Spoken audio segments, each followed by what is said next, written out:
Bonjour à tous. J'ai le plaisir de partager avec vous le colloque qui va servir de conclusion aux différents mois de séminaires que nous avons partagés ensemble, sur lequel nous avons réfléchi à un certain nombre de solutions dans le domaine de la transition écologique.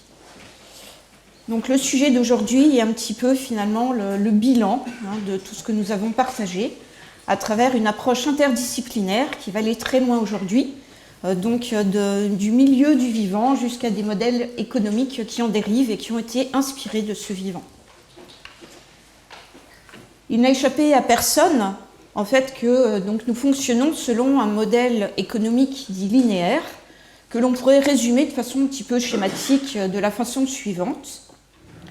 J'extrais les matières premières pour mes besoins quotidiens et donc je dégrade l'environnement au passage. Je transforme ces matières premières et je dégrade à nouveau l'environnement lors de ces transformations. Je consomme ces matières premières, puis je jette et donc je dégrade à nouveau l'environnement et puis je recommence, j'extrais et ainsi de suite. D'ailleurs, les PFAS dont on parle beaucoup aujourd'hui, les microplastiques, les éléments métalliques que l'on oublie parfois, les pesticides ou les résidus pharmaceutiques illustrent l'échec structurel de ce mode d'économie linéaire, puisque se traduit par une production massive qui épuise la base du modèle linéaire, c'est-à-dire les matières premières, ces ressources initiales. Il diffuse dans l'environnement un certain nombre de composés indésirables, et puis il se traduit par des coûts de dépollution gigantesques quand nous avons les solutions de dépollution, avec une réalité qu'il faut bien admettre, eh bien, une quasi-impossibilité de retour à l'initial, et ceci avec des conséquences sanitaires et humaines, difficilement acceptables. D'ailleurs, les polluants dits éternels, ou le cadmium des engrais phosphatés, ou les insecticides polychlorés, eh bien, montrent particulièrement qu'un produit peut être économiquement rentable pendant quelques années, tout en créant une dette écologique multigénérationnelle.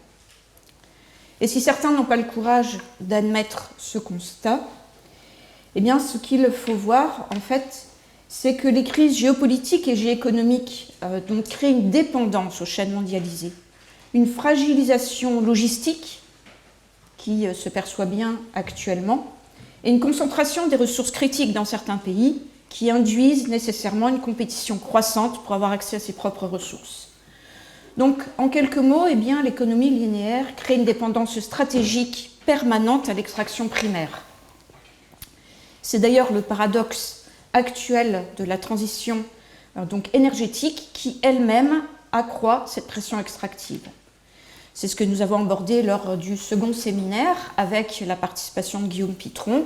Pour ceux qui n'étaient pas là ce jour-là, quelques exemples familiers illustrent bien ce paradoxe, qu'il s'agisse des batteries, des réseaux électriques, du photovoltaïque, de l'électronique, de la chimie ou des centres de données. Il est clair donc qu'aujourd'hui, l'économie circulaire n'est plus seulement une posture environnementale, elle devient une stratégie de souveraineté, une stratégie de résilience industrielle, une réponse à la volatilité des ressources, une réduction du risque géopolitique et une limitation des coûts futurs de dépollution et problèmes de santé associés. Sortir d'un modèle économique linéaire est donc aussi une nécessité industrielle, écologique, stratégique, mais bien sûr, n'oublions pas écologique, car tous ces problèmes sont étroitement interconnectés. Alors, ce colloque est l'occasion bien de partager l'existence d'alternatives en émergence qui sont conçues sur le long terme. Et à ce titre, le vivant est très inspirant, car il est source d'innovation constante, de ressources qu'il renouvelle, qu'il régénère, il évolue, s'adapte, interagit, optimise et coopère. Oui, l'évolution a produit des systèmes coopératifs extrêmement efficaces et structurants pour la biosphère. Nous allons aujourd'hui redécouvrir la coopération à toutes les échelles de la vie et voir comment la coopération biologique, les symbioses, l'entraide et la résilience peuvent inspirer des modèles économiques de type symbiotique, régénératif en d'autres termes, durable. Donc tel est le programme d'aujourd'hui. Je commencerai tout d'abord par expliquer comment certaines bactéries et plantes ont réussi à coopérer pour se nourrir durablement en adoptant des solutions originales, sophistiquées et co-construites, qui n'ont pas d'équivalent.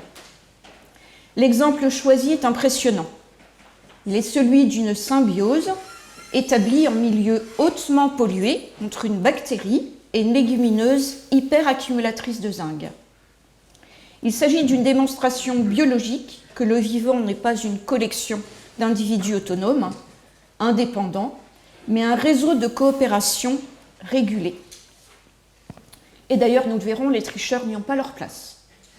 Il s'agit d'une belle remise en cause de notre individualisme. Marc-André Sellos, présent ici, prendra ensuite la parole pour partager la longue histoire de la symbiose mycorhize-plante.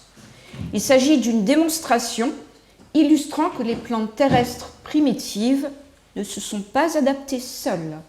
Elles se sont adaptées avec des partenaires, les mycorhizes. Ainsi, la sélection naturelle favorise des organismes capables de coopérer, d'entrer dans des réseaux stables d'échange. Ensuite, nous écouterons Isabelle Delannoy, qui nous parlera de l'économie symbiotique, car effectivement, le vivant et les symbioses naturelles deviennent des modèles d'organisation possibles au niveau économique. Ainsi, l'intelligence collective, la santé et l'utilité des écosystèmes et la réduction des activités extractives conduisent à un bénéfice mutuel. Ce mode de fonctionnement s'impose aujourd'hui comme un modèle économique capable de combiner positivement activité économique et écologique. Ce modèle s'inscrit dans un champ plus large de l'économie industrielle et de l'économie circulaire, mais plus globalement dans celui du développement durable que nous exposera Sébastien Treyer.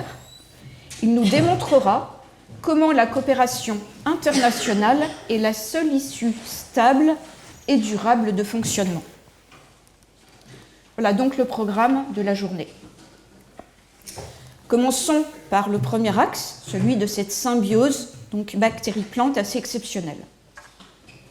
Quand on y réfléchit, on peut regretter une phrase très générale, effectivement, quel dommage que nos plantes cultivées ne puissent se nourrir du seul diazote présent dans l'air, qui représente quand même 78% de la composition chimique de l'air. Ceci nous éviterait quelques soucis quand on voit que les engrais azotés ne passent plus le détroit d'Ormuz. Comment produit-on les engrais azotés ?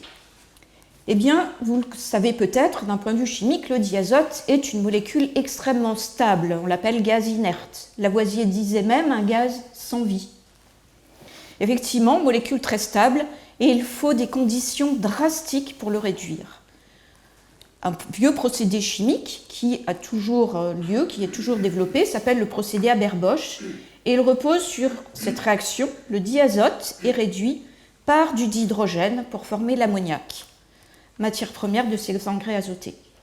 On voit donc déjà qu'il faut donc produire du dihydrogène pour être capable de faire cette réduction. Et là, la situation se complique encore. Pour préparer ce dihydrogène, eh bien, il faut donc utiliser du méthane. Le méthane qui est donc présent dans les gaz naturels. C'est une réaction elle-même difficile qui produit d'ailleurs au passage du dioxyde de carbone. Ainsi, il est très clair que toute perturbation du marché gazier va se répercuter directement sur le prix des engrais azotés. Pourquoi ? Parce qu'il est établi que 60 à 80% du coût de production de l'ammoniac est en fait celui qui est attribuable au gaz naturel. Or, vous le savez certainement, les États du Golfe, comme le Qatar, l'Arabie Saoudite, les Émirats arabes unis ou l'Iran, sont des exportateurs majeurs de gaz et d'ammoniac. Et donc, le blocage de ce fameux détroit d'Ormuz devrait nous aider à prendre du recul. Est-ce que la nature n'aurait pas la solution ? Souvenez-vous du séminaire où nous avons invité les lycéens de Laon, où la conclusion de ce séminaire était très claire. la nature est à l'évidence la plus grande chimiste. Voyons comment la nature a résolu en fait ce problème. Certaines bactéries du sol ont acquis des mécanismes leur permettant de réduire ce fameux diazote en ammoniac, mais à une condition: collaborer avec une espèce végétale spécifique, travailler en symbiose. Nous allons voir l'exemple absolument spectaculaire d'un écotype d'une légumineuse, schématisé ici, Antillis vulneraria, qui vit en symbiose avec une bactérie du sol, une espèce végétale nouvelle, Rhizobium metallidurans. Nouvelle, pourquoi? Eh bien parce que cette symbiose s'est établie dans un sol hautement contaminé. C'est un ancien bassin de décantation minière où on entreposait, on l'avait minerai. Aujourd'hui, ceci se traduit par des concentrations en zinc, cadmium et plomb 500 à 800 fois supérieures à ce que les normes européennes tolèrent. C'est donc déjà un premier exploit qu'une espèce végétale arrive à survivre alors que toutes les autres ont disparu et que la diversité bactérienne est extrêmement réduite, ce qui a fait émerger cette nouvelle espèce végétale qui a réussi à tolérer donc, cette pollution extrême. Ainsi, la légumineuse Antillis vulneraria héberge dans ses tissus racinaires Rhizobium metallidurans qui va réussir à réduire le diazote de l'air en ammoniac.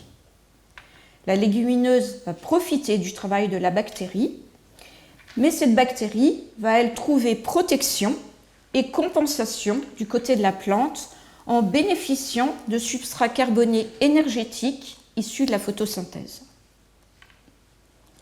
Voyageons quelques instants à l'autre bout du monde pour aller en Nouvelle-Calédonie, se retrouver là aussi en terre minière, où nous déployons actuellement des efforts de restauration écologique de ces milieux. On peut y retrouver aussi le rôle fondamental d'espèces fixatrices d'azote. Je vous en ai partagé quelques photos, les plus spectaculaires. Ici, Gymnostoma intermedium, Cerianthes calicina, Ostorchella pancheri, qui arrive elle aussi à tolérer des concentrations inhabituelles en éléments toxiques et donc aussi phytotoxiques, nickel, manganèse, chrome, cobalt, qui pourtant donc, arrivent à survivre, mais arrivent à enrichir ces sols en azote et qui sont devenus indispensables pour permettre l'introduction d'espèces plus fragiles. Donc permettre tout simplement de se développer dans ce milieu hostile. D'un point de vue global, cette production d'azote par ces espèces fixatrices d'azote eh bien, n'est pas anecdotique. Selon le biochimiste Jean Pellemont, vous connaissez peut-être, de Grenoble, eh bien, cette fixation symbiotique apporterait la moitié de ce qu'apportent les engrais industriels. C'est donc à réfléchir. Mais ce n'est pas tout. Puisque le diazote est très stable, voyons comment eh bien, les différentes technologies, chimiques ou naturelles, ont résolu ce problème pour vaincre cette stabilité de cette fameuse molécule donc, de diazote.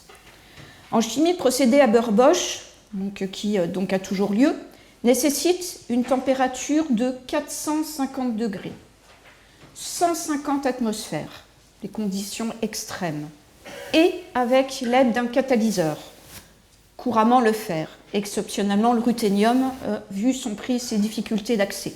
C'est donc une réaction extrêmement dure qui est nécessaire pour vaincre la stabilité de ce gaz.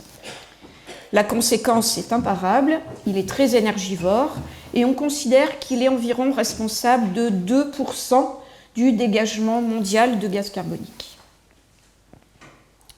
Alors que les mécanismes des organismes dits diazotrophes, qui sont capables de le faire, le font à température ambiante, à pression normale. Elles ont aussi leur catalyseur, une protéine qui s'appelle la nitrogénase. Les bactéries les plus connues qui sont dotées de cette nitrogénase sont les rhizobia. Alors on pourrait croire que la réduction du diazote en ammoniac en fait consomme 6 électrons. En fait, il n'en est rien, c'est plus complexe que ça. Quand on fait le bilan de la réaction, on voit qu'il consomme au moins 8 électrons. Pourquoi? Parce que cette réduction est le cumul de 2 réactions.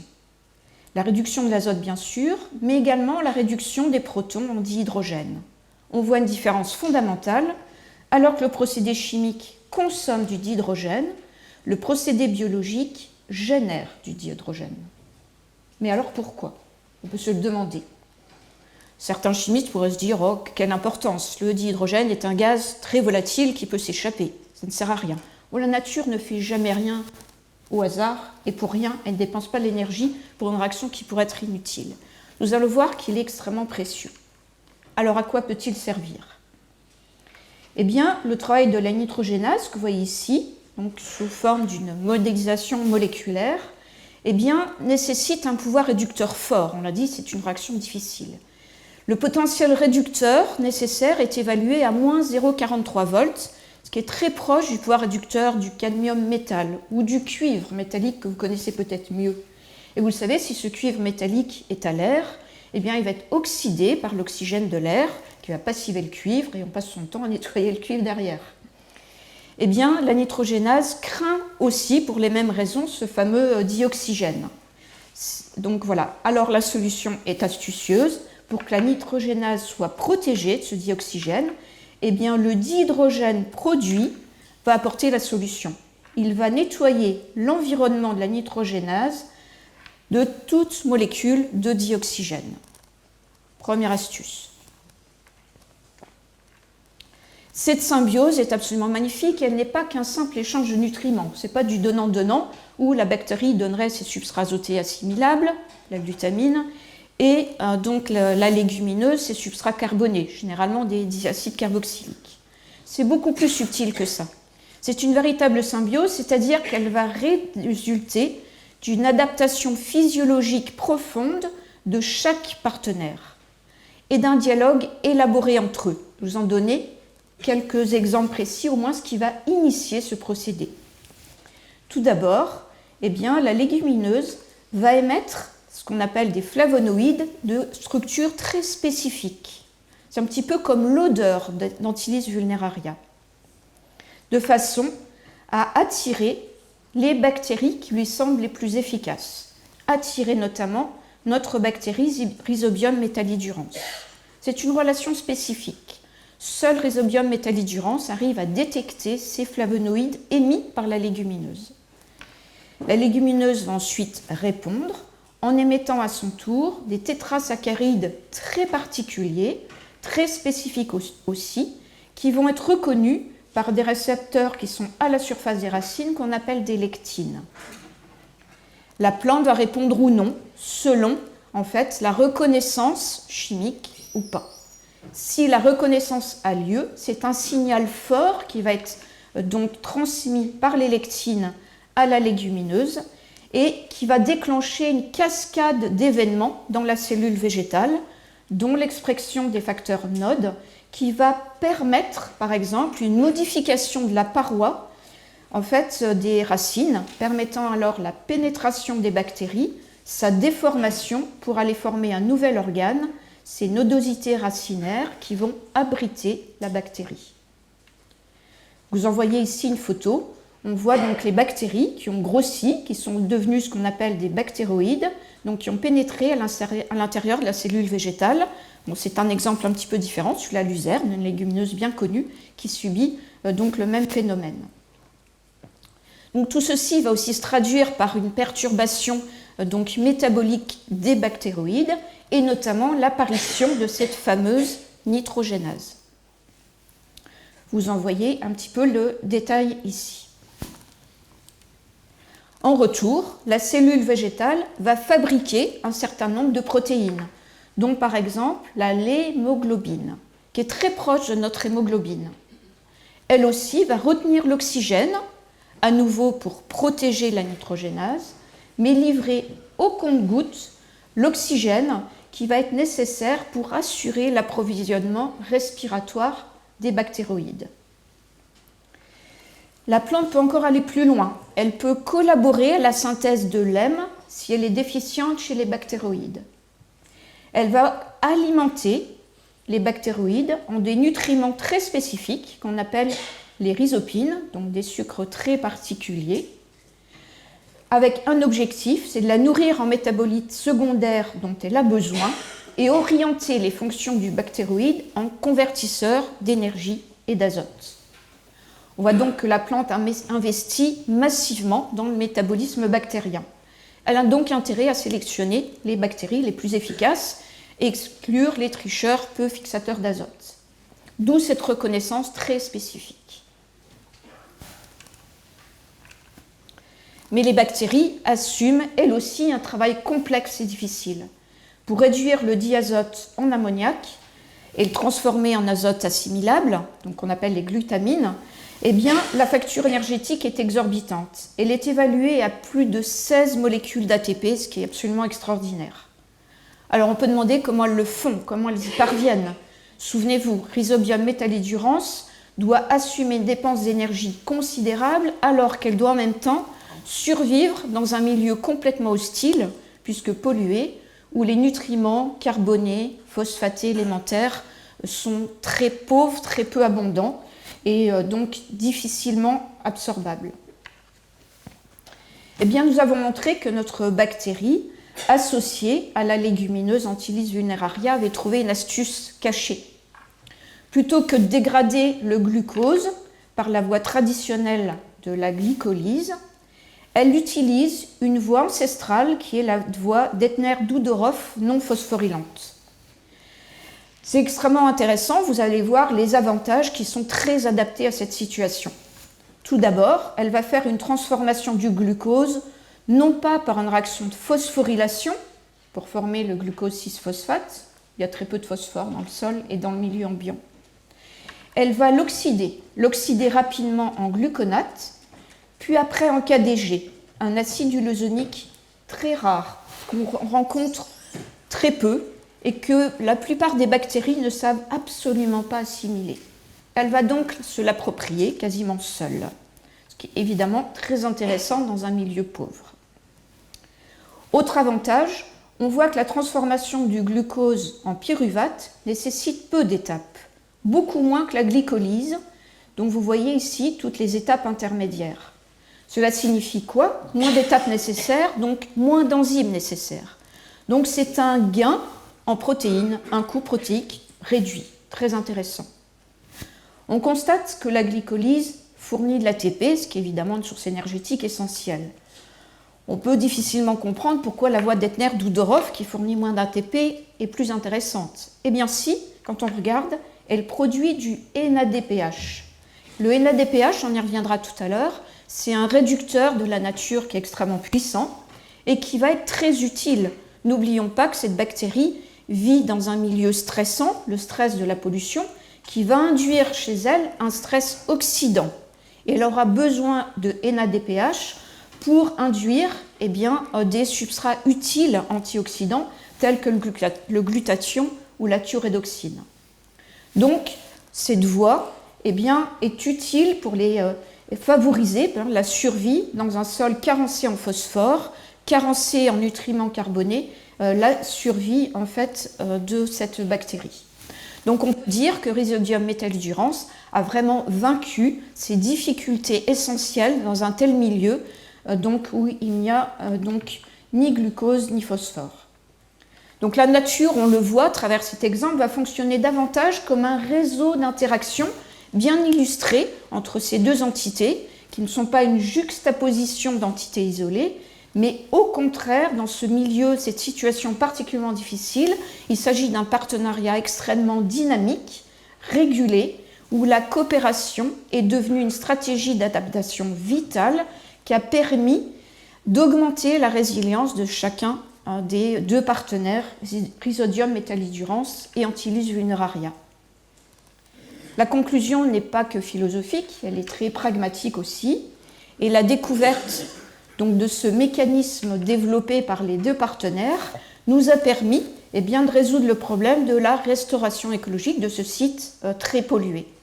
En essayant de synthétiser le KDG, ce qui n'est pas si simple compte tenu de la structure très particulière de ce sucre et peu connu, puis a montré que cette bactérie avait bien métabolisé ce KDG, puisqu'elle a été développée en milieu de culture enrichi en KDG, ce qui a favorisé sa croissance. Or, il y a une symbiose entre cette bactérie et la légumineuse, ce qui se montre bien ici. Si l'on cultive Antilis vulneraria seul, en nourrissant simplement en glucose, la croissance est lente et difficile. En revanche, en inoculant donc les semences Antilis vulneraria avec une bactérie nourrie au KDG, on voit un développement facilité de la légumineuse.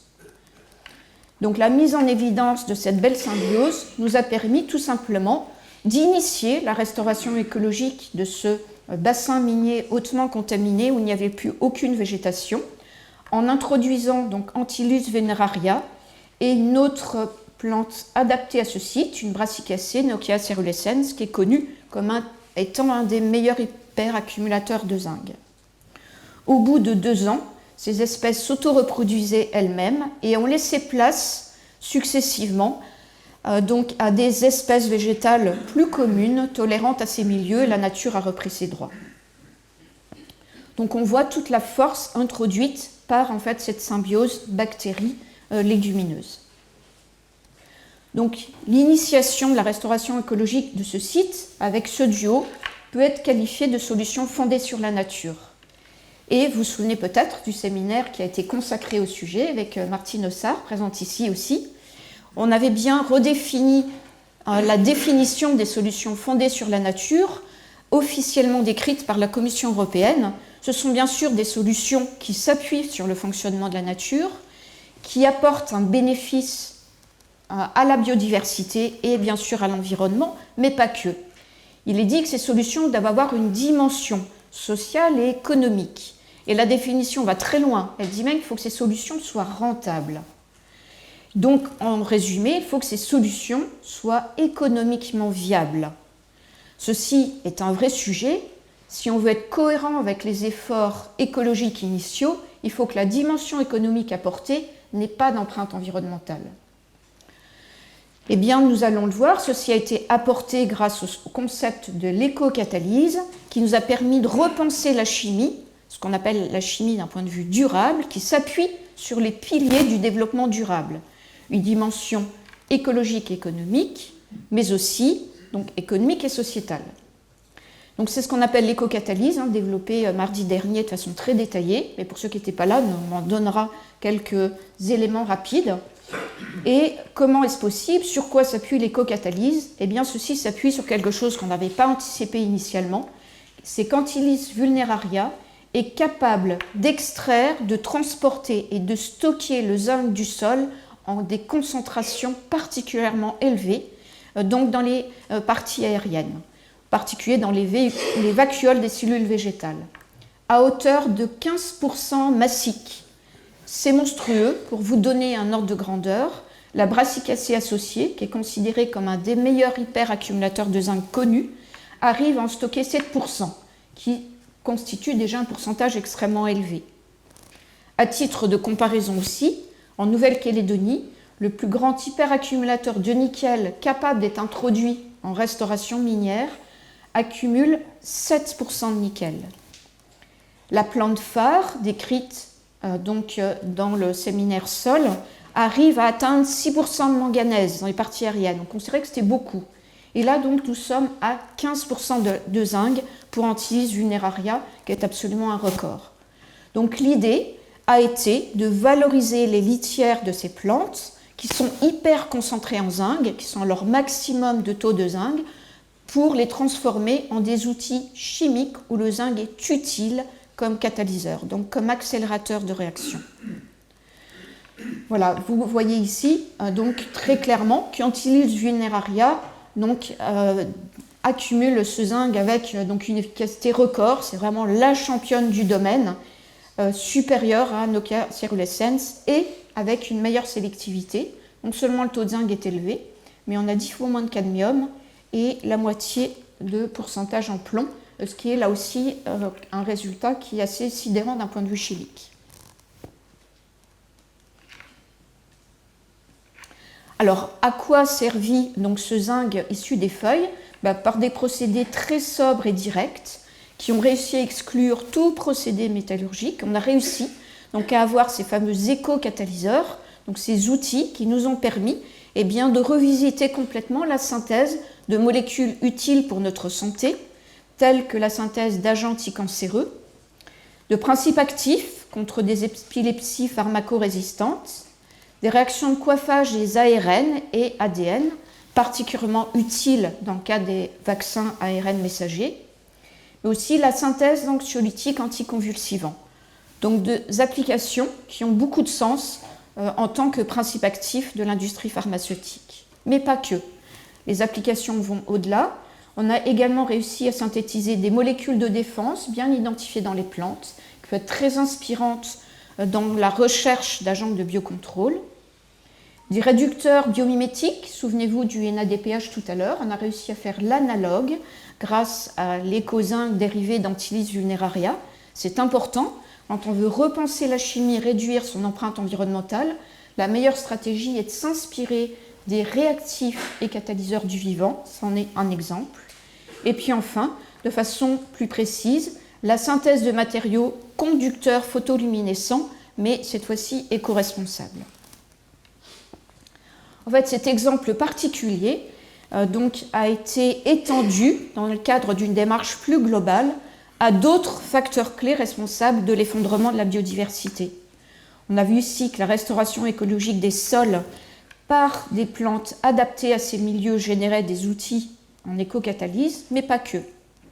La volonté de contribuer à la dépollution de l'eau a permis aussi d'identifier des plantes aquatiques dont le système racinaire est extrêmement bien doté à l'échelle moléculaire, donc à l'échelle très fine de la chimie, pour séquestrer un très grand nombre de polluants, métalliques, voire organiques. On avait montré lors du séminaire Espèces exotiques envahissantes que les plantes aquatiques exotiques envahissantes étaient souvent les plus performantes. D'ailleurs, on avait pu expliquer pourquoi elles étaient envahissantes. Ça n'est pas un hasard, ça se comprend d'un point de vue physiologique, en particulier par un système racinaire très bien fait. Donc une capacité à complexer de nombreux polluants.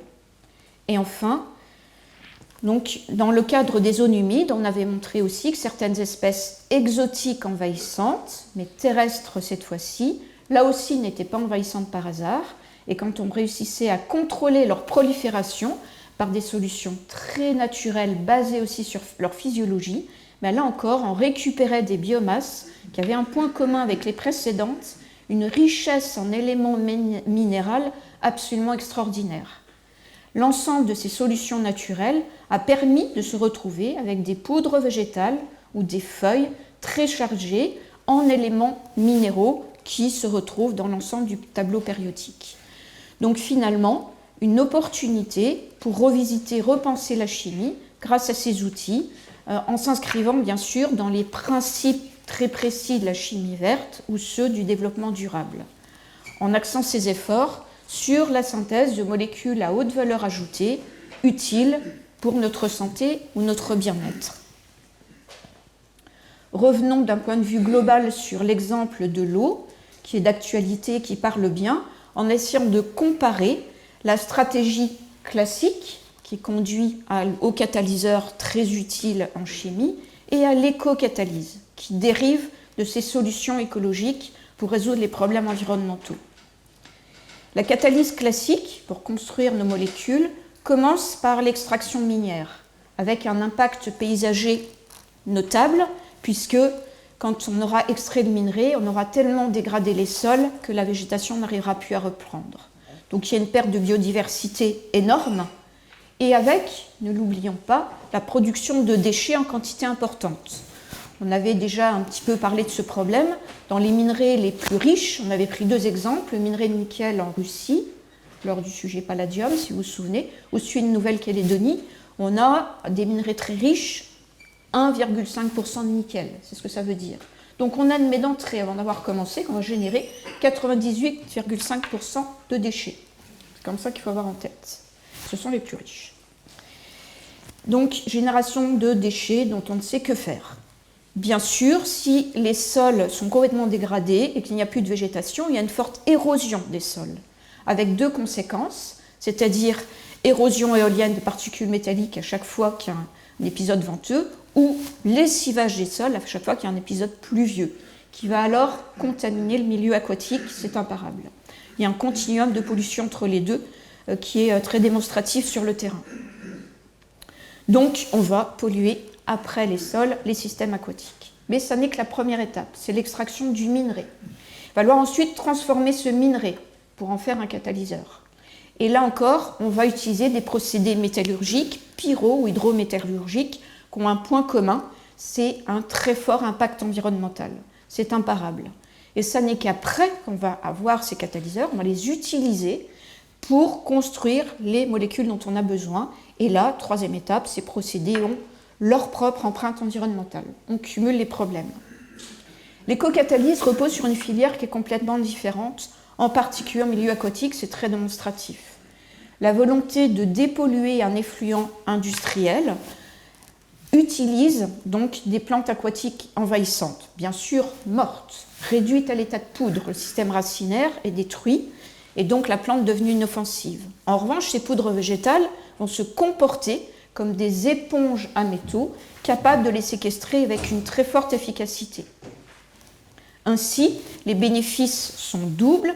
D'une part, on va préserver la ressource en eau d'un point de vue qualité, puisqu'on va séquestrer les éléments métalliques, mais on va être aussi amené à récolter massivement les espèces exotiques envahissantes pour réussir cette opération de dépollution, et donc préserver les milieux aquatiques de la pression exercée par les espèces aquatiques envahissantes.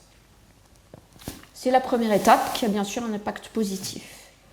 L'étape suivante, bien, ça va être non pas de générer un déchet, la poudre végétale gorgée de métaux n'est pas un déchet, elle est un réservoir métallique pour devenir un éco-catalyseur qui, utilisé dans des procédés très sobres, va nous permettre de revoir la chimie dans des principes de chimie verte optimisés pour construire les molécules d'intérêt.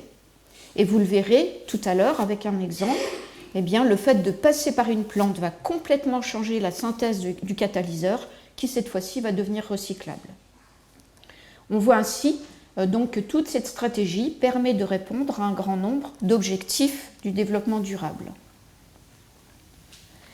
Et la démarche globale qui a été entreprise donc, pour essayer d'apporter des solutions face à l'effondrement de la biodiversité nous a donc amené à étudier plein de plantes adaptées à ces milieux. Et finalement, cette biodiversité d'espèces végétales adaptées à ces efforts écologiques a généré toute une famille d'éco-catalyseurs avec une chimiodiversité assez exceptionnelle. Ce qui est important, c'est de comprendre pourquoi un éco-catalyseur n'est pas qu'un simple substitut aux catalyseurs issus de la chimie. Alors, il ne s'agit pas simplement de la première catalyse métallique biosourcée, c'est beaucoup plus que ça. On a fait le choix, initialement, de garder tout ce que la plante mettait à notre disposition, à savoir le métal M phytoaccumulé par la plante, l'élément polluant, mais de garder aussi toutes les espèces minérales, calcium, potassium, magnésium, qui existent naturellement dans une plante, qui sont nécessaires à sa physiologie. On a fait le pari de les garder. Pari osé, puisque la chimie fonctionne à l'inverse et veut des catalyseurs de plus en plus purs, à un prix économique et écologique désastreux. On a choisi l'inverse. C'était un petit peu ambitieux au départ, aujourd'hui on en est content. Pourquoi ? Ça crée une différence énorme. Je vais essayer de vous le faire comprendre de façon schématique. Quand on concentre la partie minérale de la plante, on génère un auto-assemblage de l'ensemble de ces espèces. Et on obtient des composés qui sont complètement nouveaux, fonctionnels, et qui vont être contrôlés par deux grands paramètres. Les aspects thermodynamiques, des éléments toujours plus d'affinité entre eux que d'autres, mais pas seulement. La plante va jouer un rôle extraordinaire. On dit qu'ils sont phytocontrôlés. On le démontre facilement en montrant qu'ils ont une empreinte végétale. D'ailleurs, si artificiellement vous les mélangez, la plupart du temps, vous n'arrivez absolument pas à les générer. La plante a un contrôle sur cet auto-assemblage. C'est ce qui est magnifique. Ceux qui viennent régulièrement les mardis se souviennent peut-être de cette espèce magnifique, Grevillea mesneri, qui, dans sa physiologie, tolère des concentrations importantes en manganèse. Pour s'en protéger, elle a trouvé une solution, utiliser les canaux ioniques du calcium pour transporter le manganèse, le colocaliser jusque dans ses feuilles pour le neutraliser. Il y a donc une colocalisation permanente calcium-manganèse. C'est ce qu'on retrouve dans l'éco-catalyseur. C'est exactement de cette structure qui est générée. Et c'est merveilleux. Pourquoi ? C'est l'oxydant choisis par les plantes chlorophylliennes pour faire une réaction d'oxydation extrêmement dure, oxyder l'eau en oxygène. C'est ça la bioinspiration. Et c'est donc extrêmement utile pour repenser les réactions d'oxydation qui souffrent pour la plupart de réactifs ou de catalyseurs mis en défaut par la réglementation européenne de la chimie. Ils sont toxiques et écotoxiques. Donc l'éco-catalyse, eh bien, c'est quelque chose qui est extrêmement intéressant puisqu'on garde toutes les espèces présentes. Excusez-moi pour cette instabilité, je vais peut-être moins bouger l'ordinateur, je n'ose plus y toucher, qui est la combinaison de différentes espèces minérales, ça veut dire la présence de plusieurs réactivités catalytiques au sein d'un seul éco-catalyseur. Ainsi, si l'on veut passer du produit A au produit C, la chimie conventionnelle qui n'a qu'une espèce métallique est obligée de faire plein de transformations successives, plein d'étapes, utiliser plein de solvants, produire plein de déchets. Ici, tout s'enchaîne in situ. C'est un avantage considérable. D'un point de vue environnemental, ça se traduit par des bénéfices évidents. En chimie, c'est ce qu'on appelle la catalyse coopérative. Et oui, la coopération est utile, même en chimie. Ceci nous a permis donc de repenser complètement la chimie durable et de revisiter l'ensemble des grands mécanismes de la chimie autrement, avec ce raisonnement qui consiste à être beaucoup plus rapide et à respecter donc les principes qui permettent de maîtriser l'empreinte environnementale de la chimie.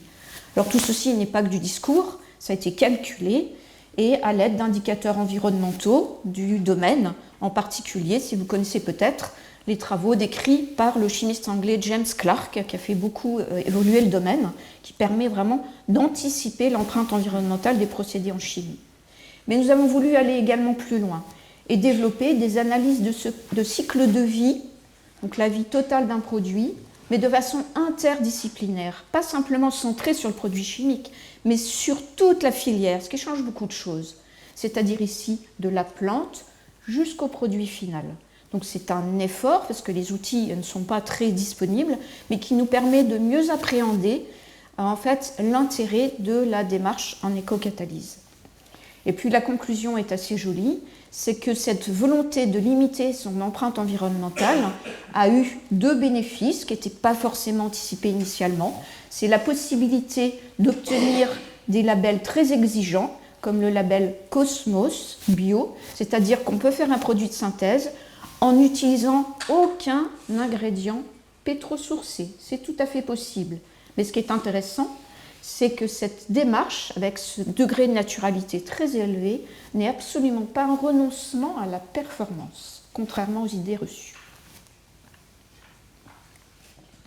Donc aujourd'hui, les applications de l'éco-catalyse sont les suivantes, de façon très schématique. Eh bien, c'est donc le développement de structures biomimétiques, c'est ce design bio-inspiré que je vous expliquais, faire des réducteurs, des oxydants qui sont inspirés des réactifs et catalyseurs naturels pour apprendre à repenser la chimie différemment. Les matières premières sont des déchets végétaux, à savoir la cellulose, l'hémicellulose, qui est un déchet par exemple de l'industrie papetière ou textile, mais pas que.